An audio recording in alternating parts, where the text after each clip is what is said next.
Bom, meus amigos, para falar de ervas secas, mais especiarias, eu tenho que começar com o seguinte comentário.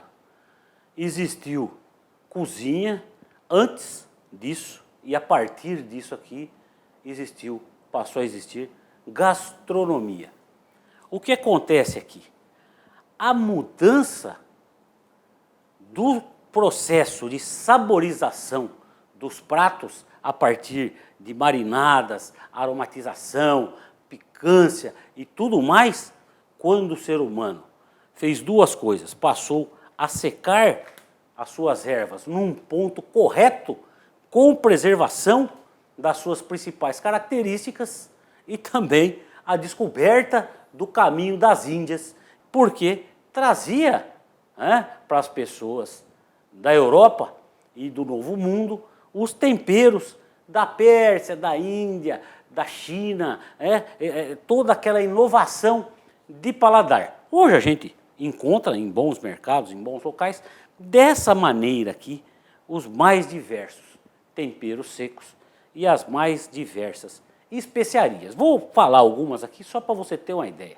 Aqui eu tenho gengibre em pó, aqui eu tenho gergelim preto, aqui eu tenho pimenta da Jamaica, aqui eu tenho zimbro, aqui eu tenho calabresa seca, aqui pimenta do reino branca, aqui a pimenta vermelha, pimenta preta, gergelim branco, cardamomo, noz moscada, páprica picante, páprica doce, açafrão, cúrcuma, que é o indiano, e aqui o açafrão espanhol do lado dele, que é o pistilo da flor. Tá? Depois nós vamos fazer um programa especial com esses dois caras aqui para realmente distinguir.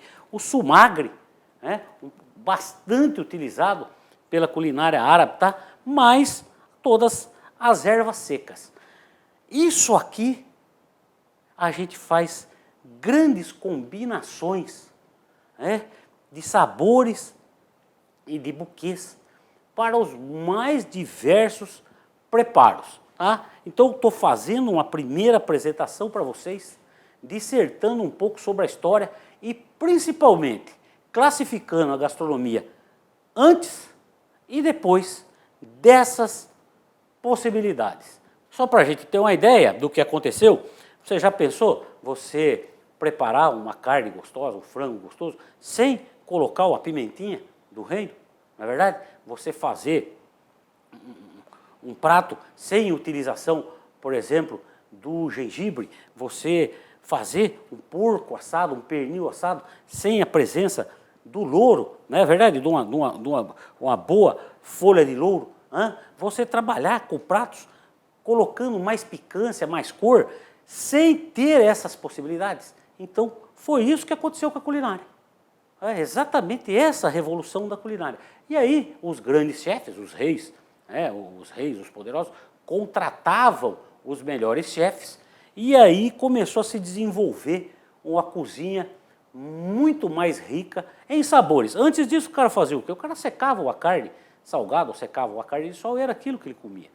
O cara tinha um pão, que ele fazia o pão, aquele pão sem maiores sabores, e era aquilo ali que o cara tinha. O cara fazia uma sopa, um caldo, o máximo que ele colocava era um pouquinho de sal, não tinha uma pimenta, a erva já tinha sido perdida, porque ela não estava seca, ela era apanhada fresca e depois já estava perdida. Então, a partir disso aqui, realmente a nossa gastronomia melhorou muito e nós, ainda bem, temos todos esses sabores disponíveis para utilizar.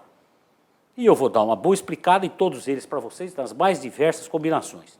Porque o que a gente quer é que você coma bem e beba bem, para ser muito mais feliz aqui cozinhando com o chefe Taíco.